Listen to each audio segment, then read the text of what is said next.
ወላሂ ከኛ ውስጥ አንደኛችን ከዱንያ ሙሉ ካዝናና አይኑን ከማጣት ቢያማርጡት አይኑን በመረጠ። አንድ ሰው ወደ ዩኑስ ኢብኑ ዑባድ መጣና ዩኑስ ሆይ ንብረት ያነሰ ቤተሰብ በዛ አላቸው። የአላህን ፍርድ እንደሚቃረን ነገር እየሆነ ዩኑስም ለሱ አሉት አንተ ሰው አንድ ሰው ወደ አንተ ቢመጣና ከሁለት አይኖችህ አንዱን አይን ሊገዛህ ቢፈልግ በመቶ ሺዎች ምን ታደርጋለህ?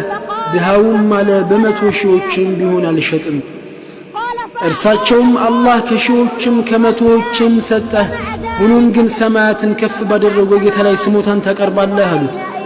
በእኛ ላይ ግድ ይላል ወንድሞቼ ሆይ ያጣነውን ጸጋ ከማየታችን በፊት ያለችንን ጸጋ ማየት። ቤትህ ላይ ያለው ሰሌን ከሆስፒታል አልጋ የተሻለ ነው። የሲሳይ መጣበብ ከትንፋሽ መጣበብ የተሻለ ነው። ወንድሜ ሆይ እወቅ፣ ገንዘብ ማለት ከሲሳይ ደረጃዎች ሁሉ አነስተኛው ነው። ጤንነትና ደህንነት ደግሞ ከሲሳይ ደረጃዎች ሁሉ ከፍተኛዎቹ ናቸው። ማስረጃው ደግሞ ወንድሞቼ ሆይ ይህች ዱንያ ወራዳ እንደሆነች ከኛ ውስጥ አንድ ሰው ራሱ በከባድ ራስ ምታት ቢያዝ ለአምስት ደቂቃዎች ብቻ በዚህች ክስተት ላይ ከሙሉ ቁጥጥሩ መውረዱ ነው ወደ ተፈጥሯዊ ሁኔታ ሊመለስ ብሎ።